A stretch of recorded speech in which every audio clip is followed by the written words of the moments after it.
अपशकुन तो साथी हो गया था। तो संत महात्मागण कहते हैं इनके निवारण के लिए क्या करो, प्रभु भक्ति करनी चाहिए, परमात्मा का भजन करो, तब ही कल्याण होगा। किस स्थिति में हम पड़े हुए थे। सोनीत पुरीश मल मूत्र कृमि कर्दमा वृत शोभई कोमल शरीर गंभीर वेदन शीश धुन धुन रोबई। बच्चा की स्थिति देखिए, माँ के गर्भ में उल्टे रहता, सिर कहाँ पर, जहाँ माता जी के पैखाना पेशाब की खजाना वही सिर रहता। कितना कीटाणु काटता है, बच्चा चिल्लाता है, रोता है, सिर धुनता है। हे भगवान इस बार निकाल दो, हम इतना भजन करेंगे फिर से माँ के कोख में नहीं आएंगे। ये माँ भी कैसी है, चंडालनी है। बच्चा कह रहा, पेट में जो बच्चा पल रहा, चंडालनी माँ क्या करती है, अपने जी के स्वाद के कारण मेरी जान लेती है।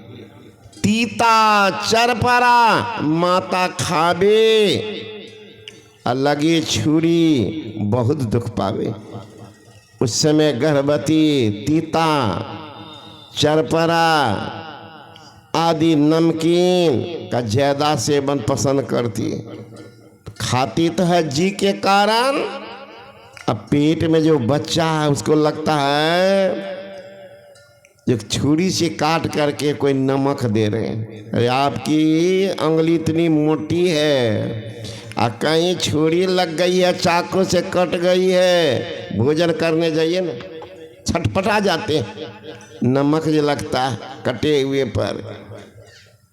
आपका इतना मोटा चमड़ा तब बर्दाश्त नहीं कर पाते हैं, और वो बच्चा जो पेट में कितना कोमल उनका त्वचा है, और उस पर जी खाती है तीता चरपरा, तो कैसा लगता है, मन लगता है छुरी से काट करके माँ उस पर नमक डाल रही है। बच्चा कहता हे परमात्मा इस बार निकालो, ऐसी चंडालनी माँ के पेट में फिर नहीं आऊँगा। ऐसी प्रार्थना, ऐसी चंडालनी माँ जिनको भी पता नहीं कि बच्चा को बड़ा कष्ट होता होगा, जी के स्वाद के कारण जान मारती है, लेकिन यहाँ आकर के भूल जाते हैं। 10 मास रहे जब गर्भ में ही, तब ही प्रभु से हम कौल किया, हम बाहर हों, हरि भक्ति करो, तही कारण मुझे निकाल दिया। लेकिन इत आय जगत में भूल गए, तही कारण लोग भये दुखिया। कभी गंग कहे मन चेत करो, भजो राम सिया जिन जन्म दिया। कबीरा वादिन याद कर, पैर ऊपर नीचे शीश, लेकिन मृत्यु भुवन में आकर भूल गया जगदीश।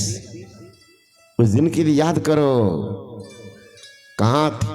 तो इसी के लिए बार बार आना जाना, पता भी नहीं है सबको। इतना असहनीय दुख को हम लोग भोग चुके हैं, भोग चुके। महाभारत का युद्ध में पितामह भीष्म अर्जुन के बाण से सम्रांगण में सो गया। कौन सी पर सोया? बाण के सैया पर। कितना तीर घुसा शरीर में, जो टंग गया था पितामह भीष्म। एक रोज पांडव लोग गए मिलने के लिए। पितामह भीष्म कहते हैं तुम आ गए हो। युधिष्ठिर महाराज ने कहा दादाजी थोड़ा उपदेश किया जाए, थोड़ा उपदेश किया जाए। पितामह भीष्म बोलना शुरू किए। धर्म ये है, अधर्म ये है, पाप ये है, पुण्य ये है। जो ही कुछ बोले द्रौपदी जोर जोर से हंसने लग गए। पितामह भीष्म रुक गए। कहा दादाजी कुछ कहा जाए। कहा द्रौपदी से पूछो कि हंसी क्यों। पूछा कि प्रवचन चल रहा था दादाजी का, तो आप हंसे। का यूं ही हंसी आ गई, यूं ही हंसी आई दादाजी, बोला जाए। कहा नहीं नहीं, संभ्रांत परिवार की महिला अकारण रोती भी नहीं है और अकारण हंसती भी नहीं है। उनके रोने हंसने में कोई कारण। तुम ऐसी साधारण नारी नहीं हो, विदुषी हो, इसीलिए तुम्हारे हंसने में कोई कारण है, बताओ तब बोलूंगा। तब द्रौपदी कहती है कि पितामह भीष्म, भरी सभा में जब दुशासन हमारी सारी खींचने लगे, मैंने प्रश्न किया था कि दादाजी जब मैं पांचों पांडव की पत्नी हूं तो क्या अकेले युधिष्ठिर को दांव पर लगाने का अधिकार है? आप कुछ नहीं बोले। फिर मैंने प्रश्न की कि दादाजी जो अपने को स्वयं हार चुका हो, हारे हुए व्यक्ति किसी को दांव पर लगा सकता है? वो भी आप नहीं बोले, शांत रह गए। तो वही मेरे मन में आई बात दादाजी। उस समय भरी सभा में एक महारानी, उनकी इज्जत लुटी जा रही है। पंजाब की महारानी दिल्ली की चौक बाजार पर उनकी फजीहत है ना। सबकी तरफ मैंने गुहार लगाई, आपकी तरफ देखी, आप सिर नीचे कर लिए। द्रोणाचार्य की तरफ देखिए, कृपाचार्य की तरफ देखे, सबकी वही स्थिति। तब पांचों पति की तरफ देखने लगी, कोई नहीं उठे। तब मैंने कहा अर्जुन से कि अर्जुन, सोने की रथ पर तुमने बैठा के लाया, मेरे सिर में सिंदूर तुमने लगाया, उस समय तुम जीत करके मुझे लाया, कोई साधारण नहीं। अभी मौन बैठे हो? जवानों जोर से बोलो, करो मुंह बंद बिल्ली का, लगा दो पानी में आग, हिला दो तख्त दिल्ली का। उस समय तो ये कुछ नहीं बोले, आप भी नहीं बोले थे दादाजी। आज बढ़िया बढ़िया बात बोल रहे। मेरे मन में आई बात।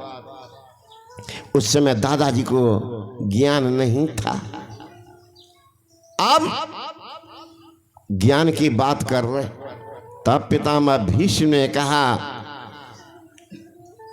कि द्रौपदी, उस समय भी मुझे ज्ञान था, लेकिन दुर्योधन के दुष्ट अन्न खाने के कारण मेरी बुद्धि मंद हो गई थी। अब देखिए अन्न का प्रभाव, किनका अन्न खाना चाहिए, कहाँ खाना चाहिए, विचार कर लीजिए। नहीं तो मिल गया जहाँ वहीं पर खा लिए, नहीं करना चाहिए। कहते बेश्या का अन्न, जुआरी का अन्न कभी नहीं खाना चाहिए, कभी नहीं खाना चाहिए, बड़ा अपवित्र माना गया।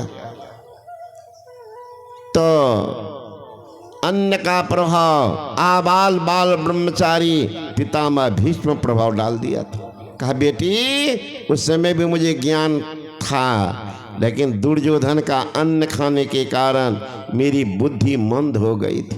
अब अर्जुन के बाण से वो दूषित रक्त निकल गया है, मेरी बुद्धि स्वतंत्र है, इसलिए मैं उपदेश कर रहा हूं।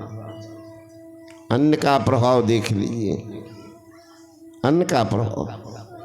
इसलिए लोग साधु महापुरुष के प्रसाद ग्रहण कर लेते हैं, कुछ न कुछ करामत करके ही छोड़ेंगे। शुद्ध अन्न है, शुद्ध अन्न है, महापुरुष का भोग लगाया हुआ अन्न है, वो कुछ न कुछ करके ही छोड़ेंगे। वो अन्न नहीं रहता है, वो भोजन नहीं, भोजन तो श्राद्ध का होता है, लेकिन महाप्रभु चढ़ा जाता है वो महाप्रसाद होता, वह महाप्रसाद होता है। पानी तो बह रहा है, पानी पानी है, लेकिन महापुरुष के चरण अगर धुआ गया तो पानी चरणामृत बन जाता है, चरणामृत बन जाता है। इसीलिए उसका प्रभाव होता है, भोजन नहीं है, प्रसाद। तो पितामह भीष्म ने कहा कि देखो बेटा, मेरा अंतिम समय चल रहा है, मैं मर जाऊं, मुझे ऐसे स्थान पर जला देना जिसके बाद मुझे जलना न पड़े। इतना कहने के बाद ही पितामह भीष्म में सदा के लिए आंख बंद कर ली। पांडव लोग विचार किए कहाँ जलाना, कहा पितामह ने कहा ऐसी स्थान पर जलाना फिर मुझे जलना नहीं पड़े। तो कौन ऐसा स्थान? हिमालय का कंचनजंगा, हजारों किलोमीटर ऊपर दूर में। कहा वहाँ कौन जाएगा, कौन जलेगा। अब कितना असंभव काम संभव कर दिखाया है, संभव कर दिखाया है। स्वामी विवेकानंद ने कहा असंभव शब्द मूर्खों के डिक्शनरी में होता है। हिम्मतवान नहीं कुछ भी करेगा। ये धरती कायर का नहीं है, कायर का धरती नहीं, वीर की धरती है भारत। वीरों का यह बाट है भाई, कायर का नहीं काम रे। सिर में कफन बांध जो निकला, बिन सोचे परिणाम रे। चलता मुसाफिर ही पाएगा मंजिल और मुकाम रे। त्याग और प्रेम के बल पर मूल ना कोई हारा। हिम्मत से पतवाल से मारो, फिर क्या दूर किनारा। ओ माजी, फिर क्या दूर किनारा। है नहीं अनुकूल हवा तो इसकी परवाह न कर, मौजों से टकराता रहा। उठ माजी, हिम्मत धर, आंधी आए वह बर्फ गिरे, कूद पर मझधारा। हिम्मत से पतवाल संभारो, फिर क्या दूर किनारा। हिम्मत होना चाहिए, कायर से कोई काम नहीं होता। यही सत्संग हो रहा, मैंने कितना बार सौरभ बाबू से बोला कि एक रोज का ही रखिए सत्संग, कम खर्च होगा और यहाँ जिला अधिवेशन करेंगे 27 ईस्वी का, तो फाइनल है। तो जिला अधिवेशन करेंगे, कहा बाबा जिला अधिवेशनों करेंगे, एकदम बोल दिए तो बोल दिए, करेंगे। हिम्मत देखिए, ये भी 2 रोज का करेंगे। कितना मना करने पर भी फिर भी दौने मारे। हिम्मत है, हिम्मत नहीं तो दूसरे तो कह देते ने बाबा कल के एक दिन ठीके छे। देखिए हिम्मत खोजना नहीं पड़ता। मैंने कई बार बोला इनको छोड़ दीजिए, एक रोज रखिए, एक रोज रखिए। मासिक सत्संग के रोज होता है? कहा नहीं, 2 रोज कहे तो 2 रोज होगा। अब मैंने कहा जिला अधिवेशन, कल भी बोले कि जिला अधिवेशन 27 में दीजिएगा तो दे दीजिए। हिम्मत देखिए, ऐसा पैसा वाला तो बहुत होगा, बहुत होगा। पैसा सड़ जाता है महाराज, बैंक में निकलता नहीं। अब यही सरता है, वही पैसा तो बुढ़बों को सराता। जितना रहेगा ना पैसा उतने बेटा और नोचेगा दिन भर, है ना, नोचेगा। कल तो आए मेरे पास एक आदमी, बाबा आश्रम में पर रहबे। आप तो रिटायर किए हैं ना हेल्थ विभाग से? जी रिटायर की। पेंशन मिलता? कहाँ पेंशन मिले छे 35,000। तो तब कहे आश्रम पर रहिएगा, तब आश्रम पर कहे कर बाबा दिन रात। एगो बेटा नौकरी करे छे, मास्टर भा गए। अच्छा, दूसरा? और दूसरा जो है ना वो भी नौकरी कर रहा है, छोटा सा चपरासी के। और तीसरा को नौकरी नहीं, पढ़ा लिखा वो भी है। तो उनको खरीद दिए गाय, 20 गो गाय खरीद दिए। तो यही चलाओ, तुम चलाओ, इसी से तुमको उनके बराबर आमदनी होगा। अब जो जो नौकरी करता है वो कहता ओकरा दिल हो 20 गो गाय तो हमरो दे। अरे तू सब तो नौकरी करे छी न रे, नौकरी करता। और उसी पर आकर के देखिए ना, मझला बेटा आकर के 4 लाठी दे दिया। कि जते पेंशन से निकाला नहीं तो ई लाठी के देख ला, हमरा लाठी देखेलकै ये काल्हि, कि लाठी के देख लहो, जब जब पेंशन मिलता नहीं दलहो तो ई लाठी हिना लागते रहता। तो अब लाठी के खेते बाबा, अब अपने के पास में रहबै, हम लोग वहाँ पहुँच जेते लाठी लगे तब हमें तो मार नहीं करबो तोरा वास्ते। वहाँ पर की करबो बाबा, वहाँ जे पहुँचते तब की करबो से सोचो। तो नहीं अपने के पास से नहीं पहुँचो तो हिम्मत नहीं छे कि हमें कौन बड़का अथी छे SP DSP की हिम्मत नहीं छे। तो प्रवचन तो करना वो भी जानता, का अपने तो SP के ऊपरे न छिए। हम एहन मन छे ना तो कते छखनी तक में कह दिए बाबा, हम लोग कहिए कते हेते बाबा, 25-30 लाख छे। मैंने कहा सत्संग करके खर्चा कर दीजिए, नहीं तो डंडा लगबे करेगा। वो देख लिया है खोता कि बुरबा का है न, तो देख लिया कहाँ देख ललके बा जाने छे ने, एगो पोता पर है न कोटा में ओकरे दे दिलिए ATM, तो सब देख ललके वह छोड़बा कह दलके। हाँ तो कहलिए कोटा में पोता गल तो वह पैसा से मोटा भी भेल हेते। तो हाँ बाबा बहुत निकाल के अपनो मन से, अब वो छोड़बा पास नहीं करे छे, मैं पैसा ढेरी न दिलो। तो हाँ तू छोड़बा मोबाइल देखने लगा, दिन भर पैसा मिलता था, दादा का बर्बादे हो गया, कोई काम का नहीं रहा, लाखों बर्बाद करके घर में आ गया। वही छोड़बा कह दिया है कि बाबूजी बाबा का पास में पूरा माल छो। तो अब देखिए सबको हिम्मत नहीं होता, सरता है, मार खाता है, वही पैसा मार खिलाता। फिर भी देखिएगा, आइए कहिएगा कोई जानबूझ के करता नहीं, स्वभाव होता है, स्वभाव खर्च करने की प्रवृत्ति होती है, सब में होती है। पितामह भीष्म ने कहा कि ऐसा करो बेटा, असंभव काम। पांचों पांडव उठा पुठा के लिए गए हजारों किलोमीटर पितामह भीष्म के, और वहां पर चिता बना दिए, चंदन लकड़ी वगैरह डाल दिए, और चिताग्नि प्रज्वलित करने के लिए जो ही युधिष्ठिर महाराज आगे बढ़ते हैं तो आकाशवाणी होती है, रुको रुको रुको। पितामह भीष्म की अंतिम अभिलाषा पूरी करो। युधिष्ठिर महाराज ने कहा महाराज इनकी तो अंतिम अभिलाषा यही थी कि ऐसे स्थान पर जलाना जहाँ के बाद फिर से जलना नहीं पड़े, वही तो करने आया। कहा वही कर रहे हो, वही कर रहे हो।